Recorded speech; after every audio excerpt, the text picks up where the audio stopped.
how good it is. So give me your best one. So first of all, nothing is funny about mocking the Bible and holding up a Trump Bible. That's what you did. You made a joke, and I find offense to that. That's all I have to say. I want it from the burn book. Shame. I want it from the burn book, which is the best. That moment wasn't just a deflection. It was a pivot away from something far more revealing. Because what led up to that exchange wasn't random, and what didn't get answered may matter more than anything that was said. Stay with this, because the real story is buried in what never got addressed. Several UCs as receipts. I'd like to have unanimous consent to introduce the National Security Presidential Memorandum 7, dated September 25th, 25. Objection. The Bondi Department of Justice memo dated December 4th, 2025. Objection. An article from Newsweek entitled DOJ Deletes Study Alleging Rise in Far-Right Terrorism, dated September 18th, 2025. Without objection. Notice article from October 3rd, 2025, Trump's directive on organized political violence could lead to increased surveillance of his critics. Without objection. Washington Post article, September 25th, 2025, Trump targets domestic terrorists, but only mentions the radical left. Without objection. Idaho Capital Sun, October 18th, 2025, rest easy, Idahoans, the No King demonstrators are American patriots. Without objection. Attacks on freedom of speech, what nonprofits need to know, published by the National Council of Nonprofits, the largest network of nonprofits in America. Without objection. The Freedom from Religious Foundation warns that Bondi memo weaponizes federal law enforcement against non-Christians and dissenting viewpoints. Without objection. A Ken Klipperstein blog from January 28th, 26, ICE's secret watch lists of Americans. Without objection. And an Intercept article from February 2nd, 26, Trump calls his enemies terrorists. Does that mean he can kill them? Without objection. The gentleman from Florida is recognized. Thank you, Mr. Chairman. Good morning, Attorney General Bondi. Good afternoon. Oh, you're right. Good afternoon. It's been a long day. I wrote this morning. We've known each other a long time, and I'll always be appreciative for your assistance when you were Attorney General in Florida after the shooting at my high school at Marjory Stoneman Douglas in my hometown of Parkland when we passed a bipartisan bill, the Marjory Stoneman Douglas School Safety Act, which was the largest policy response to a school shooting in American history. Your department also prosecuted to the fullest extent of the law a constituent of mine and former felon that had plans to kill me when he was picked up by law enforcement after he was target practicing in his backyard with 2 rifles, a scope, a silencer, 3,000 rounds of ammunition, an anti-Semitic manifesto. My name was the only name on their target list, and my kids found out about this from their friends at school. So thank you. However, the most transparent administration in American history. Before Trump, we didn't know the word transparency, apparently. It's been 12 months since you gave Republican influencers part 1 of the Epstein files. You said the list was on your desk. Then a memo came out and said that there was no list. Phase 2 of the binders never happened. The President of the United States says the Epstein thing is a hoax. He blasts his own base for wanting the release of the files. He blamed Barack Obama.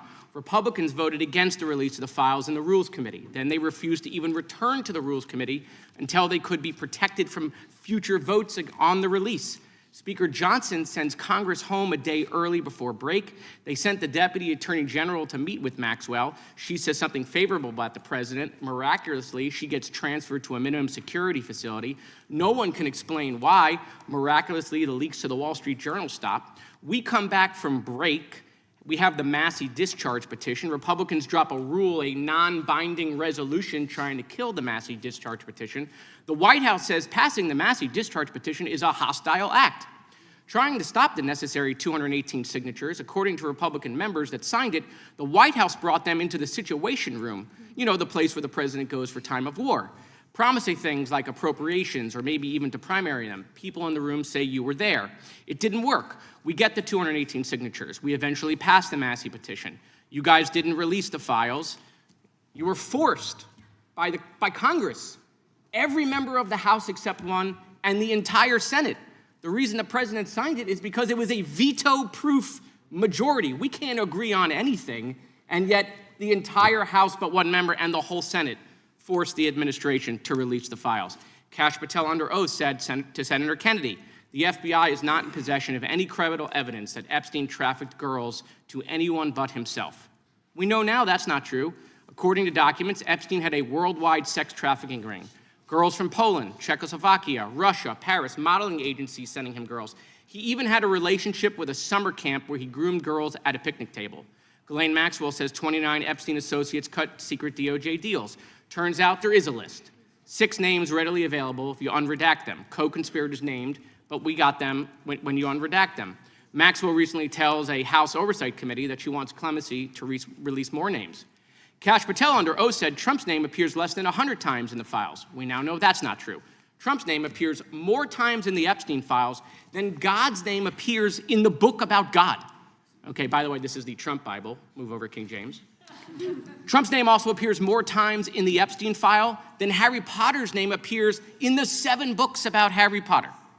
Lutnick says that in 2008, he went to Epstein's home, says he had a massage table in the living room, that Epstein said he got one every day, that it was the right type of massage. He and his wife decide to leave and say they'll never be in a room with him again.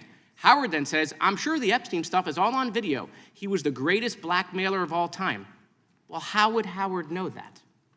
But now the files are public, and in 2012, we found out that he and his family are on Epstein Island after Epstein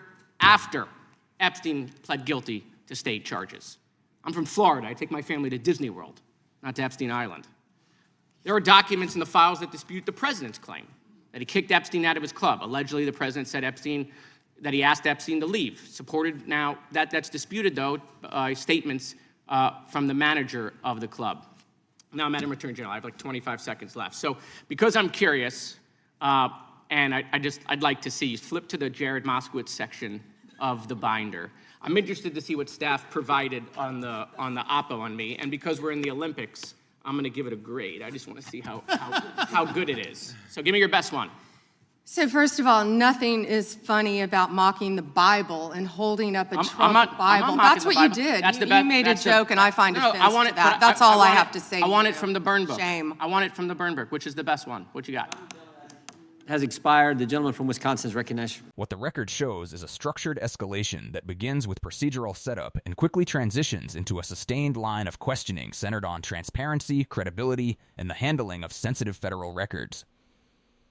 The exchange opens with a series of unanimous consent requests to introduce documents into the record. These include policy memoranda, Department of Justice materials, and multiple media reports alleging shifts in how domestic threats are defined and addressed. Most of these requests are accepted without objection, establishing a documented backdrop that frames concerns about surveillance, political targeting, and selective enforcement. This foundation matters because it sets the stage for what follows: a direct challenge to the Attorney General's public claims and internal consistency. When Representative Moskowitz begins his questioning, he does so by first establishing a personal and professional history with the Attorney General.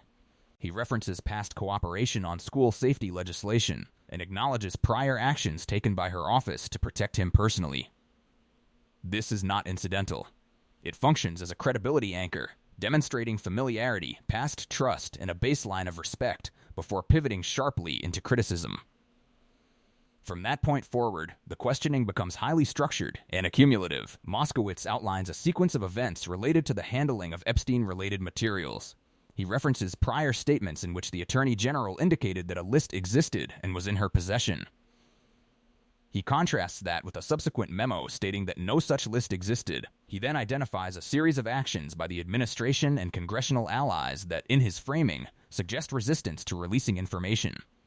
Votes against disclosure, procedural maneuvers to avoid further votes, and early adjournment of Congress. The record shows that this line of questioning is not a single accusation, but a chain.